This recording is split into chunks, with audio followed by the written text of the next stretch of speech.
The United States of America is made up of 50 states, represented by 50 stars on our flag.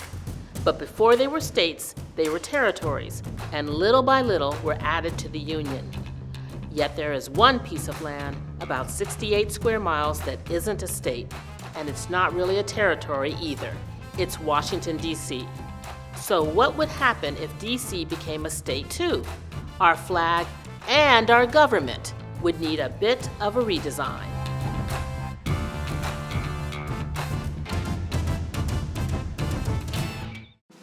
The Founding Fathers thought the nation's capital city needed to be planned and independent, and in the Constitution it says that a district, not exceeding 10 miles square, become the seat of the government of the United States.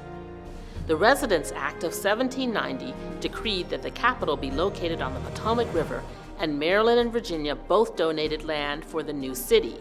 The district would therefore not be part of any state and would be under the jurisdiction of the United States Congress. The new capital was named after George Washington and Christopher Columbus, Washington, D.C., District of Columbia. By the mid-1800s, the city of Alexandria was a major slave trading city, and it was feared that as part of Washington, D.C., slavery would soon be illegal. So in 1847, Virginia voted for retrocession to take back their portion of D.C., including Alexandria.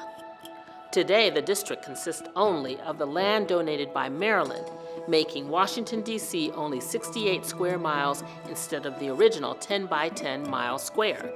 It is about the size of Paris, France, and much smaller than Rhode Island, our smallest state. But with a population of about 700,000, D.C. has more people than Wyoming or Vermont. Until the 23rd Amendment in 1961, residents of Washington, D.C. couldn't vote for president, as the district didn't have any electoral votes. Today it has 3, but can never have more than the least populated state. D.C. residents must pay federal taxes, a rate higher per capita than any state in the U.S. However, because D.C. is not a state, they don't have a voting member in the House or Senate, and therefore no influence as to how this money is spent. So isn't this taxation without representation? That has been the argument of proponents for Washington, D.C. statehood. Yet because the district and its status is outlined in the Constitution, it would take an amendment to make this happen, right?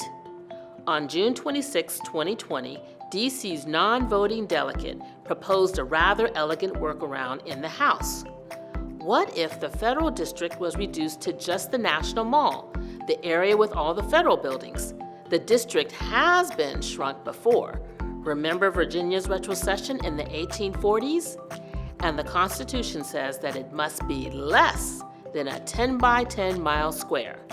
The remaining land where most people live would then become a new state. And to keep the name, but to erase the complicated history of Christopher Columbus, it would be called Washington, D.C. Douglas Commonwealth in honor of former slave and abolitionist Frederick Douglass.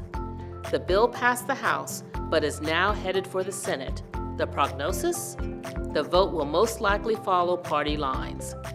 Washington, D.C.'s population is overwhelmingly Democrat, and adding 2 Democratic senators and at least 1 House seat is probably not the Republicans' favorite idea. So what do you think? Does D.C. have the makings of a state? Or should we keep it at an even 50?